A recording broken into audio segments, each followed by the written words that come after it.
নমস্কার সকলকে, আশা করি সকলে ভালো আছেন। আজকের আমার রেসিপি লাল শাক।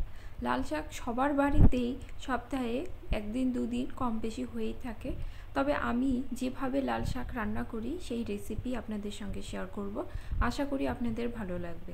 লাল শাক করার জন্য প্রথমে আমি লাল শাকগুলো আগে বেছে নেব, তারপরে ধুয়ে নেব। এখানে 250 গ্রামের মতো লাল শাক আছে। এরপরে একটু ঝুরি ঝুরি করে বানিয়ে নিতে হবে। আমি খুব একটা শাক ঝুরি করতে পারি না, মোটামুটি আমি শাক ঝুরি করে নিয়েছি। আপনারা যতটা সম্ভব শাকটা ঝুরি করে নেবেন। রান্নাটি করার জন্য কড়া বসিয়ে দিয়ে দেব সরষের তেল। তেলটা গরম হয়ে গেলে ফোড়নে দেব কালো জিরে। ফোড়নটা থেকে সুগন্ধ বেরোলে দিয়ে দেব একটা শুকনো লঙ্কা, আর দিয়ে দেব 7 থেকে 8 কোয়া রসুন, যেটা আমি একটু থেতো করে নেব। এখানে রসুন থেতো করেই দেবেন, রসুন পেস্ট কিন্তু ব্যবহার করবেন না। রসুন দেওয়া মাত্র দেখবেন একটা সুগন্ধ বেরোবে, তখন আমি দুটি মাঝারি মাপের পেঁয়াজ, যেটা ঝুরি করে কেটে নিয়েছিলাম, সেটা যোগ করব। পেঁয়াজটা দিয়ে খুব একটা ভাজার দরকার নেই, শুধুমাত্র মজে আসা পর্যন্তই পেঁয়াজটা আমি ভেজে নেব।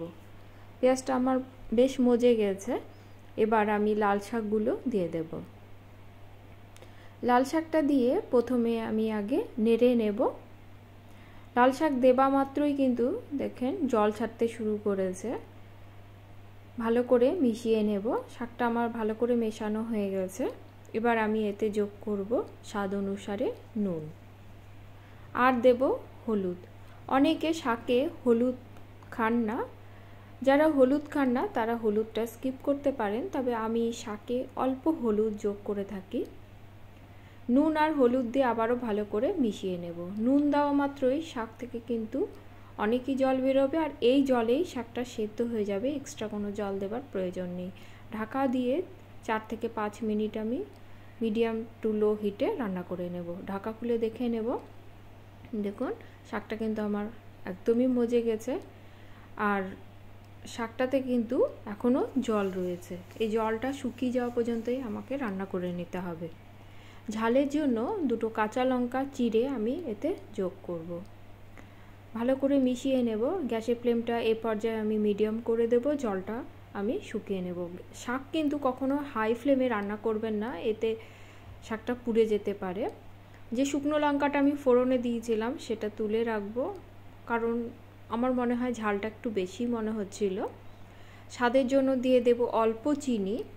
শাকে চিনি দিলে টেস্টটা কিন্তু খুব ভালো আসে, তবে যারা চিনি পছন্দ করেন না তারা চিনিটা স্কিপ করতে পারেন।